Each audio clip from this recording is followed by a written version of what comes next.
we have a crime scene here. We've been outfoxed.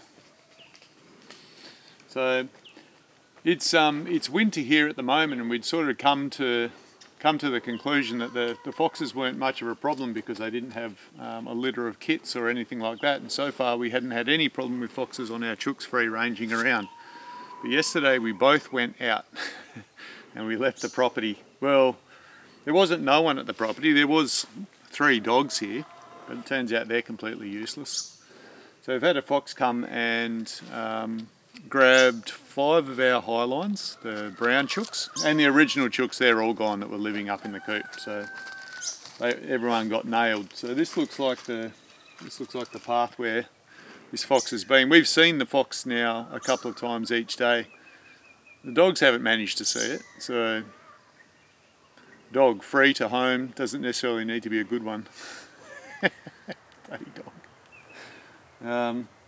So we're gonna have to take some measures. We can't just rely on the dogs to scare the foxes away.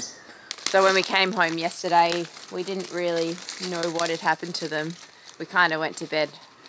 We were pretty sure that they'd been taken by something, but it wasn't until this morning that we've come down and seen all the feathers down here.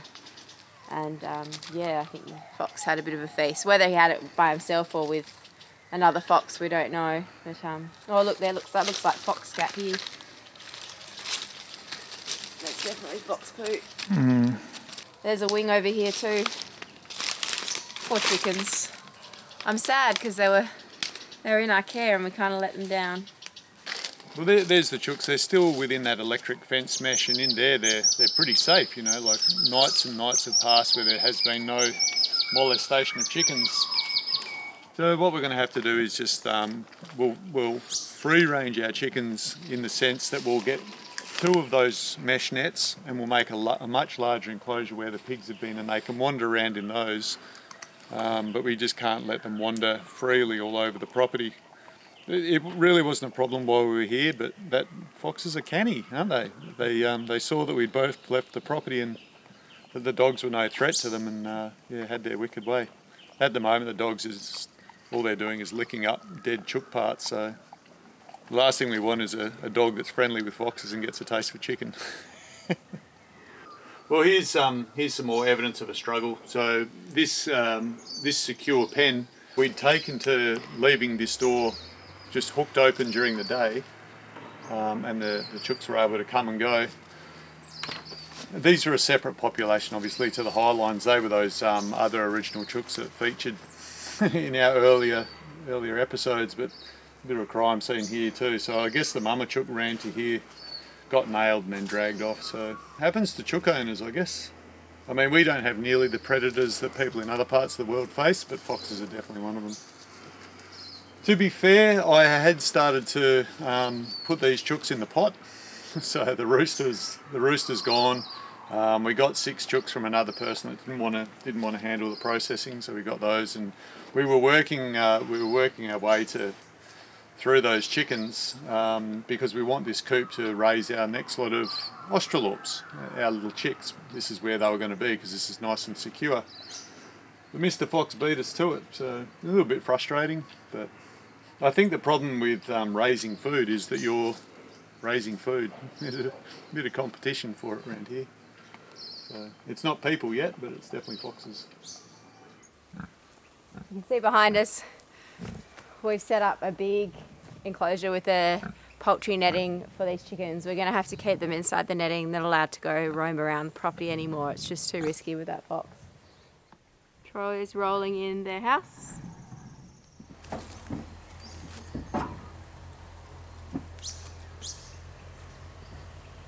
Spring clean.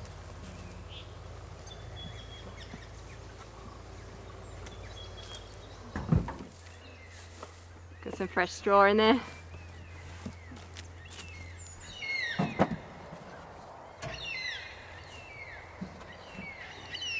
So we'll sort out a hose to reach that, and we'll just guide the corners.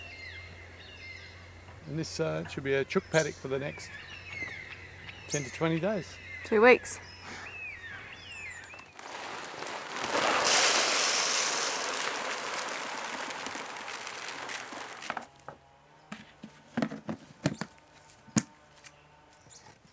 see this design's pretty clever that Troy made. I can fill it right up so there's about 4 or 5 days worth of pellets here. Maybe a week now that we've only got 6, 7 chooks, sadly. So yeah, there's probably a good 5 days worth of food in here now for them, and we can just go put it out in the paddock. And yeah, I think when we were free ranging them over the last week, some birds and other animals, possums potentially, have been eating the pellets, so it'd be good to have it inside the electric fence, and we kind of limit other creatures that are getting some of this grain. I think it's going to be harder for parrots to get in here and eat this with the tube like that. So see how we go. See how long it lasts us, but it's been going the pellets have been going quite quick, so hopefully only the chickens get them and they go through them a bit slower. We'll see.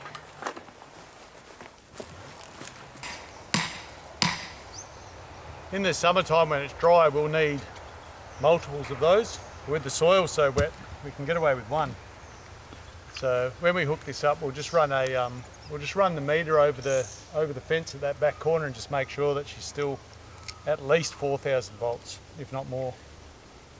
So we're going to test it now to see, because it's like pretty clear this time. Yeah, it's definitely a good thing following the pigs. So where the chooks have been, they look like they've just raked it level for us. It really does look like it's been raked. Yeah, okay, so 6.7. So there's a little somewhere around here, and it's not surprising there's a little bit of leakage. So 6.7 here instead of 7,000 volts. So I'll go to that back corner and just check both sides, and that should be pretty good. So we're only touching to 1. Yeah. Oh! That had got me. That much voltage, like it jumps across quite thin insulation pretty well. Even with boots on. So that one's not connected, so it's only running through the one. We'll go and check it out. But that's way better than it was before, because I feel like it was only like 4.5 when we set it up in grass before. It was 4.5. Yeah. So. That's much better for keeping off a fox. It's going to get a good shock. Yeah. People wonder what's in my backpack now, so electric fence tester is definitely a part of it. Water. Water. Obviously a knife. 7. 7,000, which is the rated output for that thing. So just clearing a few little earth outs here, sorted it right out. Pretty good. Yeah, that is good. I'm pleased. Fox is going to get a big shock. I reckon he got a big shot from the pig when we had the pig fencing running before. We saw him, then we didn't see him again for ages. So hopefully we get the same from this netting. Give that netting a lick there, Steffi. Test it out for us. Test it out. Is it fox proof? He hasn't been shocked by that netting yet, has he? Oh, I don't want him to either. No. Give Mum's dog back in a state of shell shock.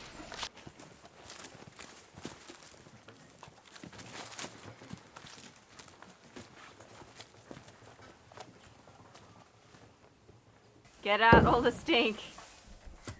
Yeah, I'll go pull out the stuff from the nesting boxes.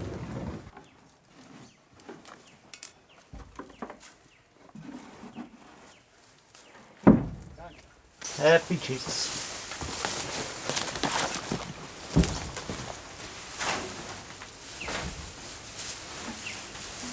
I'll go to the nesting boxes. What's that?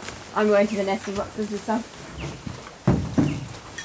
Well, we could probably relocate some of those bigger chicks here now. Yeah, let's do that. We know it's fox proof. Give them some normal food, because we've still got that like mix, poultry mix. Yep. Left over. All right, let's get them onto it. There's no chickens to beat them up now. Well, I might take this and just throw it in the pig bed.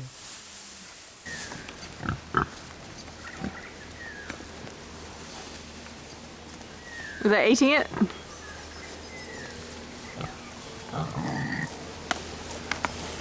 We're just sort of pushing it around.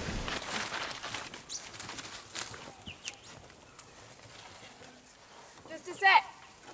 Don't let them out.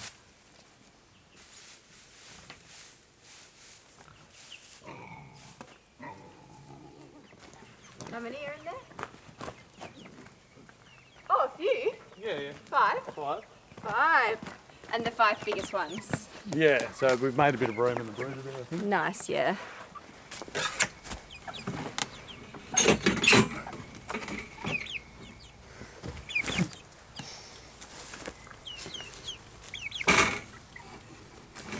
we'll see if they want to come out and explore.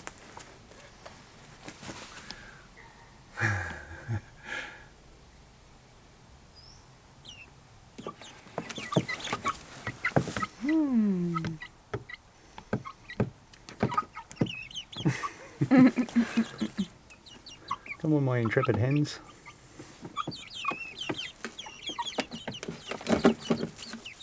Come on, you lot. Out of the house, come on. Tough love. Sneezy's not in here, eh? Oh, that's a big one. Bye. I'll get him some of the seed mix. Yeah.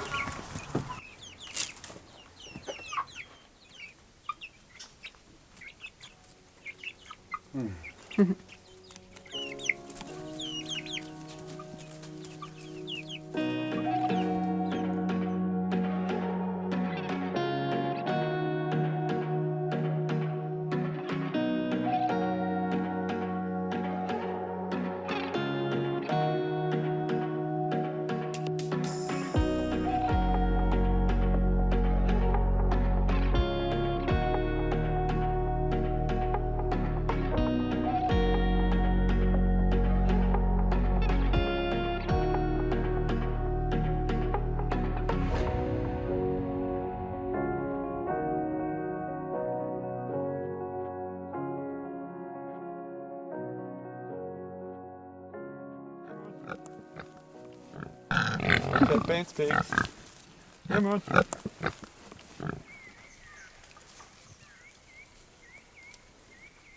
one did. Get out of it.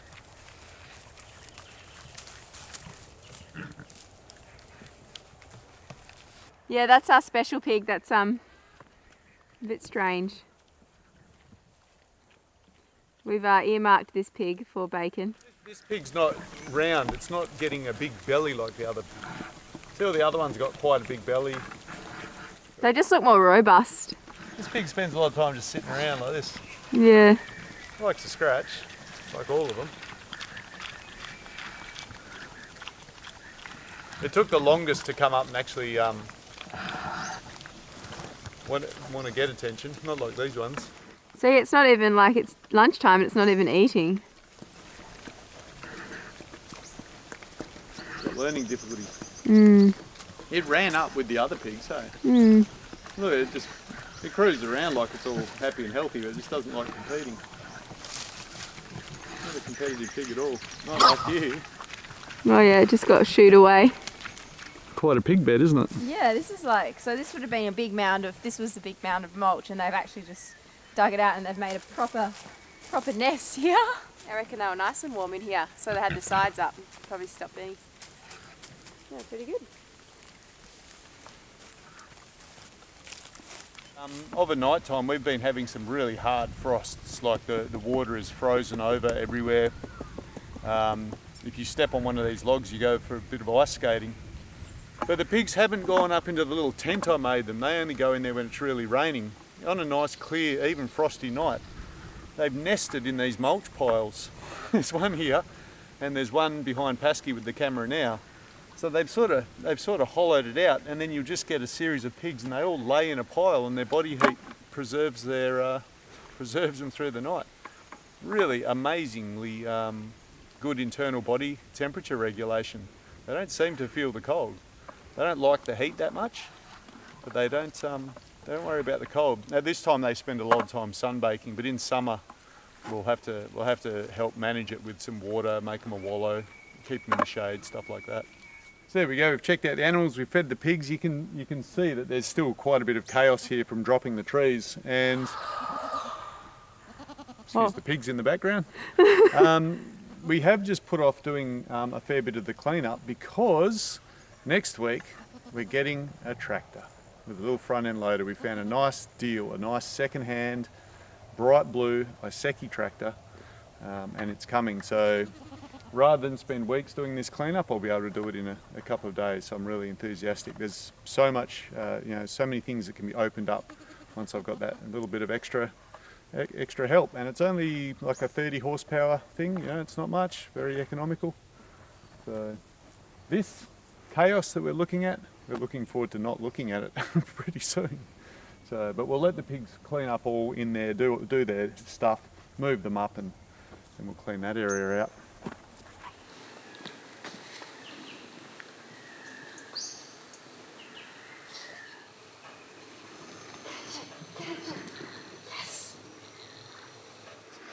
Good girl, Jet. Jet just saw a rabbit and ran after it. We're making progress. She sprinted that time. Sun's gone down and our new Australorp chicks are in the chicken coop now. We've moved them here. But they're having a bit of difficulty getting into the hen house each night. So we've had to come down at sundown and just shuffle them in. Sometimes I've come a bit late and I've been with a head torch in their face and I don't think it's been as good. But hopefully if we get into the habit of doing it right now at sundown, then they'll get into a good habit of going into the hen house at night, because it's getting quite cold at night. It's getting to below freezing. So we want those chickens nice and warm in the straw inside their house, not huddling together outside. Come on, little chicks. Come on. So if I can get the bigger ones in, that'll probably be the best, because they all huddle around like this large one. Come on, chick. Come on, chick. Good chickens.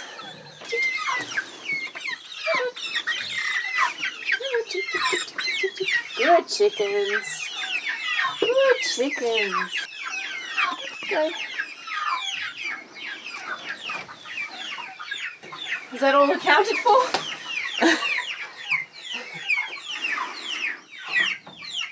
Just wait a few minutes to make sure they don't come out. They're trying to find a comfy spot in there.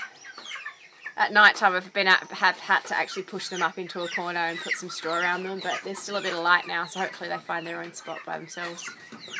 In our little makeshift brooder, we still have 2 chicks. One of them has been sneezing for like 2 weeks. She could have infectious bronchitis virus, which is like a type of coronavirus that chickens get. We're not sure. She's eating right now. She's drinking fine. We just don't want to risk her making the other chickens sick.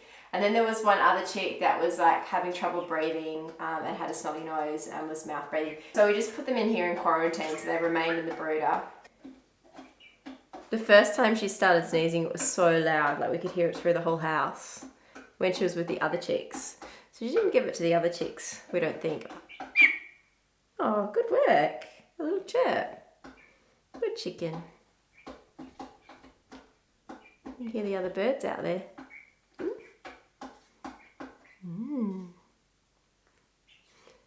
You can see she's mouth breathing. Just open her beak to breathe. Good girl, little Sneezy. Oh. This is our other chick that's with Sneezy, keeping her company. We think he's going to be a rooster. And he was having trouble breathing before. But he seems to be okay now. He's got very long legs already. I mean, he still has very late feather development, which is common for roosters as well. Like all the other chicks have feathers. Yeah, we'll put him back. He doesn't like being held like Sneezy, so we'll put him back.